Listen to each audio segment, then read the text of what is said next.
Sally, you show us how to live a life devoted to art, love, and service. And for that, it is my honor to present the SAG Life Achievement Award to you. The amazing Sally Field. We love you.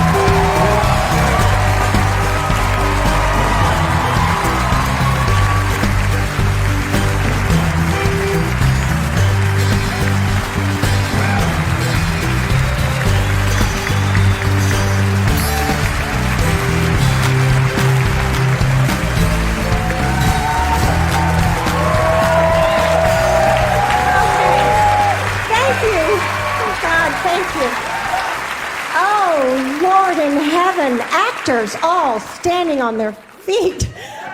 Oh, gosh. Okay.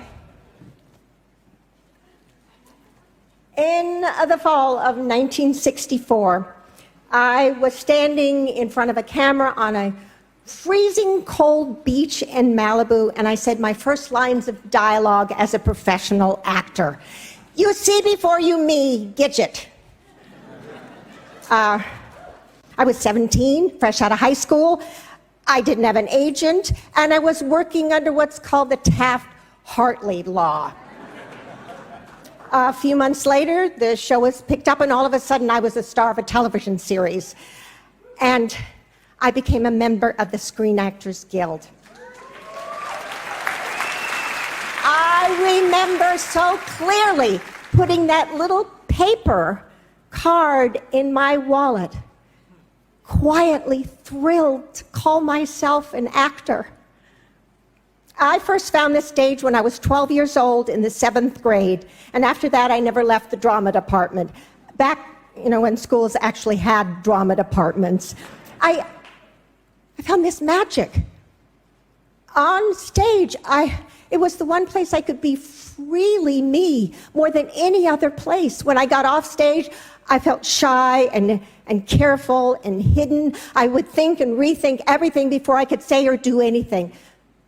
But on stage, I never knew what I would say or do. I would surprise myself.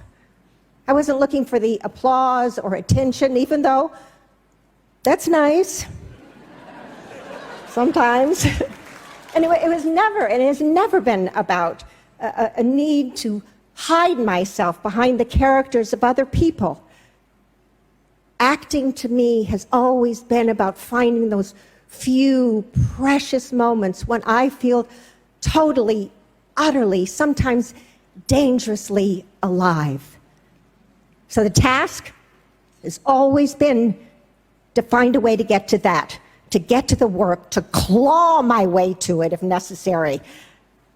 Struggling to climb my way out of the box of situation comedy in the 60s and 70s took a fierceness I didn't know I had. But honestly, I was a little white girl with a pug nose, born in Pasadena, California. And when I look around this room tonight, I know my fight, as hard as it was lightweight compared to some of yours. I thank you and I applaud you. And I know that for you, just like for me, it has not been easy. But you know what? Easy is overrated.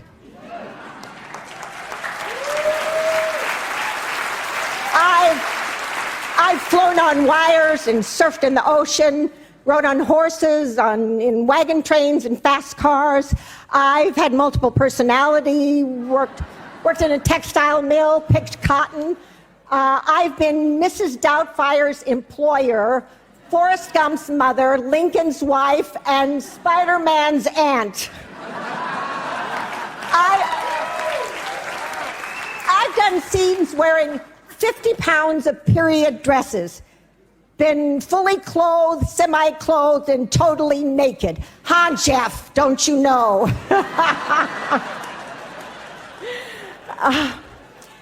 But sometimes,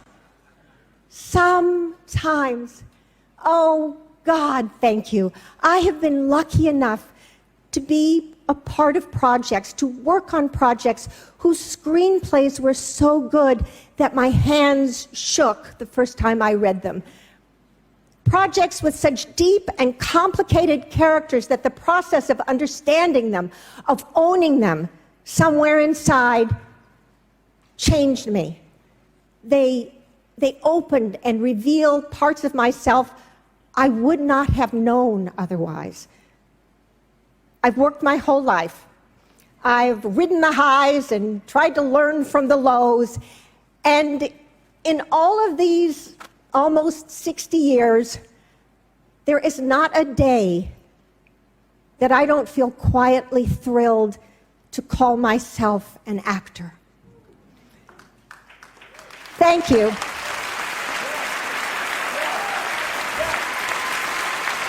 Thank you for this great honor from you, the people I most wanted respect from in my life. Actors, thank you.